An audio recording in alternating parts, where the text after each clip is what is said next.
Hello, friends, and welcome back to Too Many Minis. My name's Ossie, and it's just been Adepticon in America. Or it's Adepticon right now, and in the middle of the night, our time, Games Workshop did their reveals. A lot of stuff for the year coming ahead for most of their games. Nothing for Middle Earth, and nothing for Necromunda or any of the smaller games than that, if you will. But everything. Oh, nothing for Warcry, weirdly. But everything else has got new stuff, and the biggest thing of all is Warhammer 40k 10th edition. Now they've got one of the crazy cinematics with explosions and stuff everywhere to launch the new 10th edition. It's Marines versus Tyranids. We kind of knew that was coming, or we thought it was, but that's what it is. Tyranids are going to get the big range refresh that Necron's got in the last edition, that Death Guard got in the previous one, all kinds of new models. The main thing we've seen from the 10th edition box so far from this reveal is the new Terminators, which is scaled up, just beefier and less awkward looking. The last lot particularly just had this kind of awkward squat pose.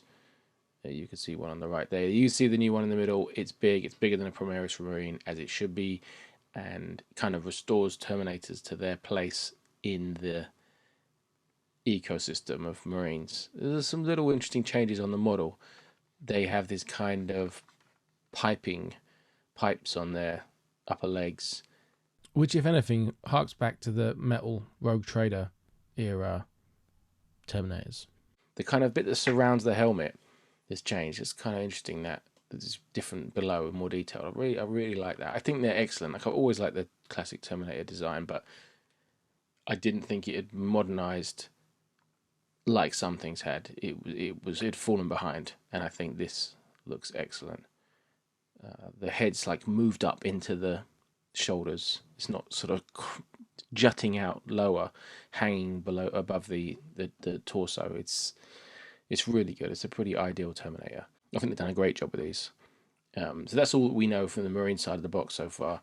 Tyranids, they sort of unveiled even less, just some termagants, but one of the most basic Tyranid units. But it's again a much more detailed take on the model. Here you can see it next to the existing one on the left, and compared to a Primaris Marine, it's definitely an upgrade.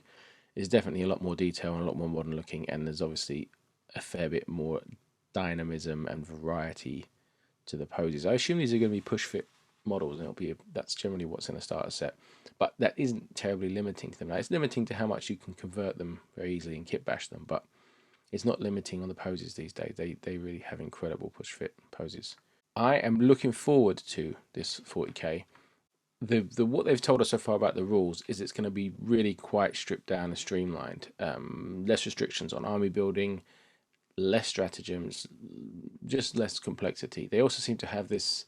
It looks like each unit has a kind of objective secured stat, and that could possibly be reduced as you fail morale checks and that kind of thing. We'll see how that pans out. But the whole thing is making me, as a person who barely plays 40k at all, more excited about it. Lower barrier to entry, simpler rules base. They're going to have everything free download because they're invalidating all the old codexes. I don't really mind, but it sucks if you just bought one and spent a lot of money on it. I'm really pleased that they're keeping boarding actions going, and that's compatible with the new rules, because that is the most appealing bit to me. I'm super into it. I've got the terrain. I want to play it, but I didn't want it to be suddenly invalidated come June or whatever. So I can see me getting some games in more with this 10th edition starting with my Salamanders, and also they've introduced this what they're calling combat patrol mode, where they try to balance the actual combat patrol boxes against each other. I mean, they're not changing the boxes contents by the looks of it, so it's about the rules they've got for them. But you can just get a combat patrol and play that against another combat patrol. That's quite appealing because it gives you that kind of, I'll just do a small secondary army. I'd really like to do Gene Stealer Colts, but I don't want to do 2,000-3,000 points of Gene Stealer Colts. I just like a little few. That would be great. So that's kind of appealing. Just for little projects, get a little mini army going. That sounds great to me. Auspex Tactics, who is like the big brain of 40k YouTube for sort of doing the deep dives. He's done a huge video on the 40k, what we know, what the new edition is going to be like, how much we know so far. I recommend you go watch that if you're interested in the granular detail of what this new edition is going to be. But my headline is that I like what they've done. I like what they're doing, going simpler. That will turn some people off, but for me, to make the game more accessible, easier to just pick up and play as one of many games that you play, is way more appealing to me, and it seems to make more business sense to me than having it as a really hardcore game that you're only really going to play if it's the only game you play.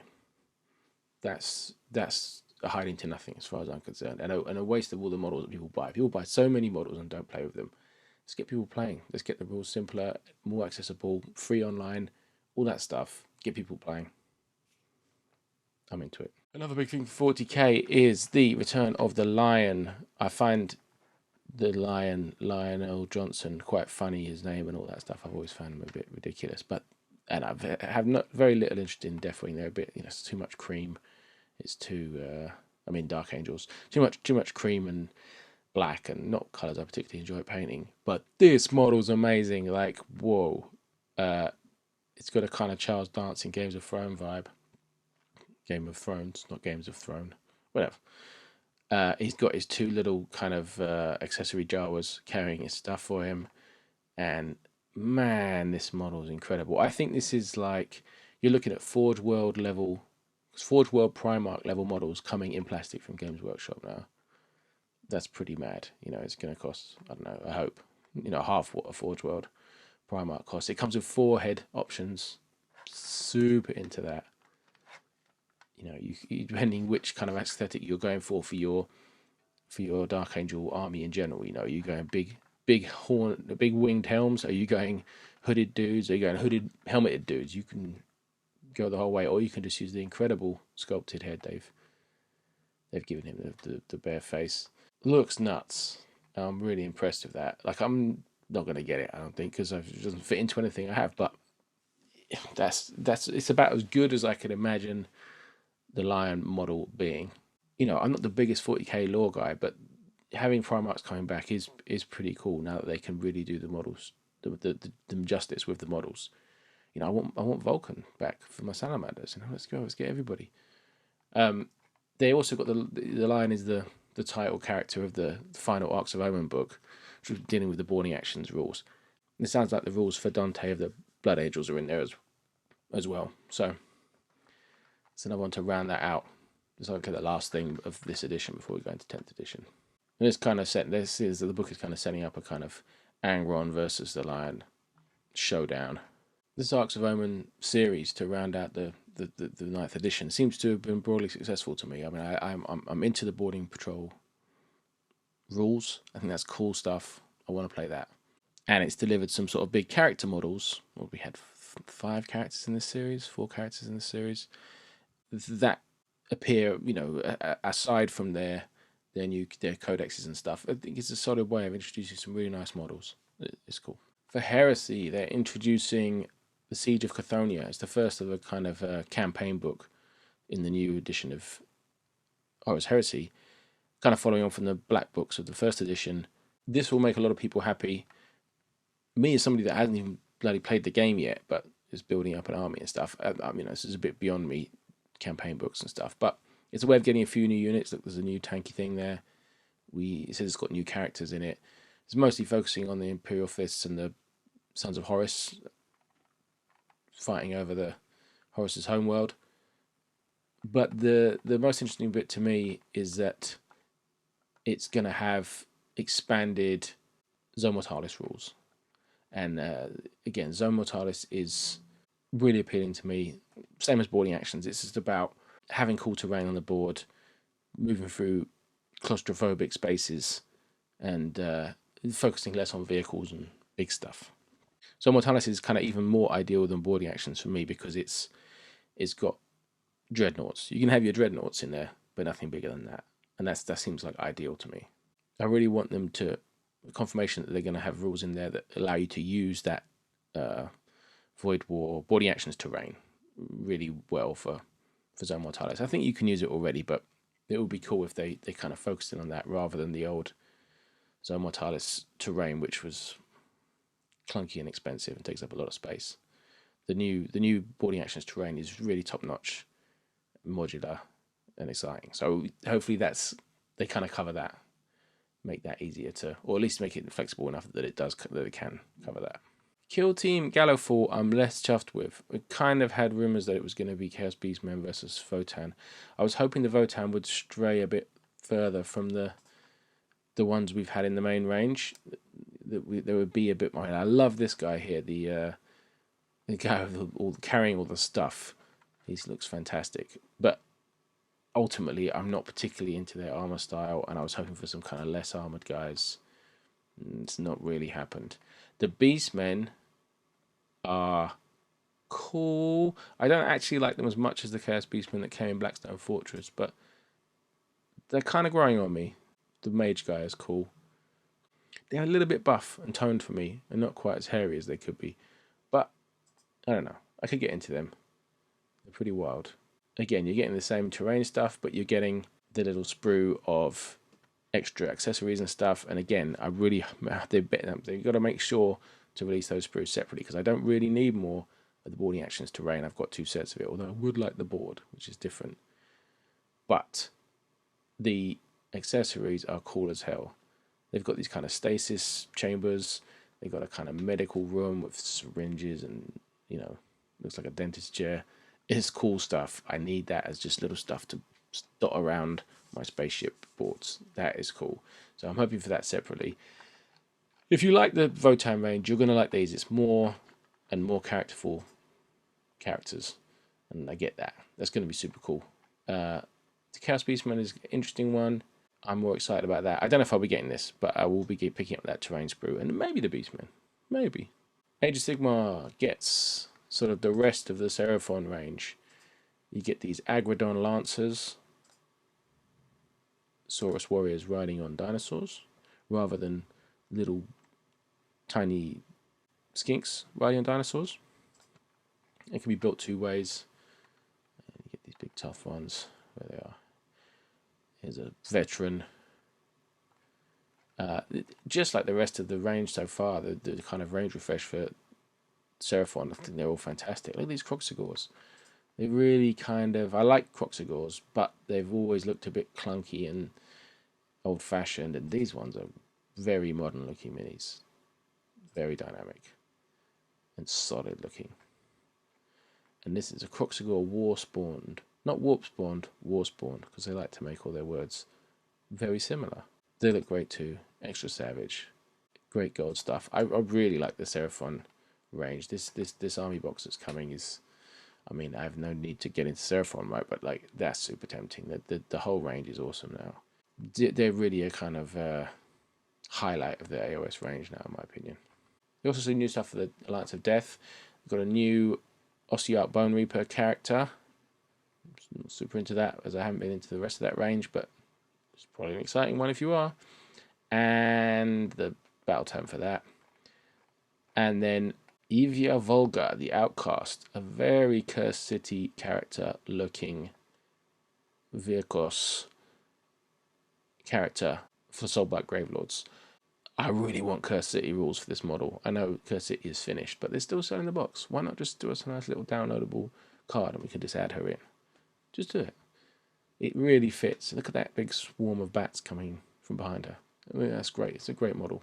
Really impressed. It's a bit of a funny model that they have now for AOS releases. You get your battle tome and you get one model, unless you're lucky enough to be getting a big range refresh like the Seraphon, and then you get loads.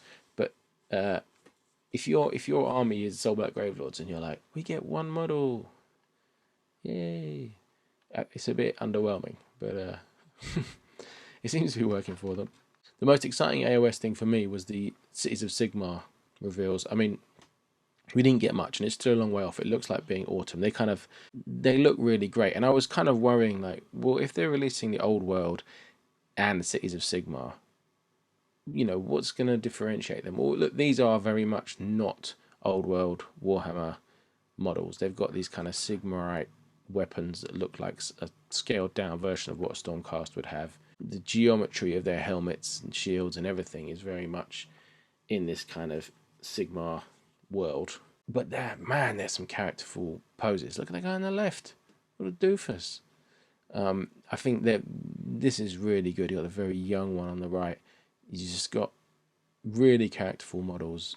You know, a unit of them is going to look fantastic. And that's just your basic foot soldiers. That's not going to be the most exciting thing. So, yeah, I'm into this. I think I'm going to be very tempted by the Cities of Sigmar. I like the range as it is, sort of remnants of Warhammer Fantasy Battles range, but to sort of make it a bit more Sigmar-y and differentiate it from the old world, it looks like it's going to do that in a good way. It looks impressive. They put some art of different cities, the Cities of Sigmar, sort of introducing new ones as well. I guess they're doing this crusade and founding new cities. Some of these will be those. Kind of interesting. Gives you options for different looks and culture and stuff for them. They also showed off the roadmap for AOS with the Blades of Khorne and Headknights of Slaanesh books that we know all about. They should be out very soon. Then Ossie Bone Reapers and the Soulbright Gravelords coming also in spring, again with this like one battle tome, one model release. You get the big Seraphon release in summer. Something else, which they haven't said what. General's Handbook. Autumn's going to have some other battle tome and the Cities of Sigmar. And they put nothing for winter there, and that kind of backs up rumours that we might actually get the old world in winter, you know, for Christmas this year. And that they might not put AOS up head to head with it. That could make sense. Or they just haven't said what they're doing yet. But there's some rumours that Old World will come the end of this year, and that would fit here. Last but not least, they've got a new Underworlds box, big box, with a Stormcast sort of wizard, Knights Arcanum, what do they call them? Domitan Storm Coven. Just a trio of wizards, but they're all cool models. Stormcast is so sort of uniform that new things never that exciting to me, because you've seen all the elements elsewhere generally. You know, we know what they look like with a hood on. We know what their helmets look like. We know what their staffs are like. You know, everything that is made up of the same bits. But these are great models. This one's a bit different. They're great models, and you know, if you've got an army and you want to add them, that's cool. And I'm sure in Underworlds they'll differentiate themselves by being just an elite trio of wizards. The Tzeentch Warband, Ephilim's Pandemonium, are pretty exciting. I mean, look at this crazy thing. It looks like one of those guys who makes the clone troopers in Star Wars, but like he's melting, and his staff is like a flamer, and he's got a sort of cabal of nutty looking demon weirdos. Cool chaos stuff. Definitely good Tzeentch stuff. And they just carry on the tradition of Underworld's models being full of character and, you know, being a bit more special than regular AOS releases. So yeah, an absolute ton of reveals. I'm excited about 40k 10th edition. I'll probably be getting the core box, keeping the Marine half, painting them up salamanders, and I'll probably give away the Tyranid half on the channel here.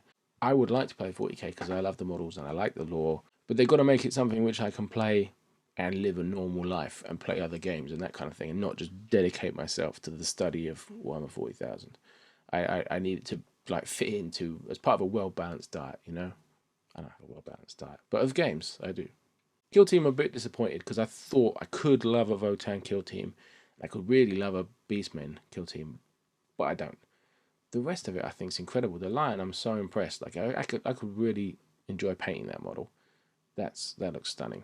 I don't know if the Cities of Sigmar will tempt me if it comes pretty much around the same time as the Old World. If Warhammer the Old World comes out, I think I'm going to go for that. Especially if it comes out with Tomb Kings in the core box, I'm going to have to go for that. I wanted a Tomb Kings army always from when they came out. You know, it was like if I did Warhammer Fantasy Battles, that's what I would play. Play Tomb Kings. I think they look great. I won't hold out against that, I'm sure, with the way I am these days with starting games. Look, I started the Game of Thrones game. Anyway, but the Cities of Sigmar stuff does look great. So, I don't know, I may be tempted by that as well. There's a lot of good stuff. They're always just trying to get all my money. But I'm kind of super impressed with what they've done at Adepticon, what they revealed. Let me know what you're into, what you don't like, what you do like, what you're looking forward to. But if you play different games, are you the same about 40k? Is it like it's just too much of a commitment? I can hold a lot of game systems in my head, but 40k just feels a bit unwieldy. And I just want an excuse to use these fun toys and zoom them around the board. So I think they're on the right track. Please subscribe. We're trying to get up to 1,000 subs. That's the goal. Let me do a giveaway. We're getting closer. Thank you for everything.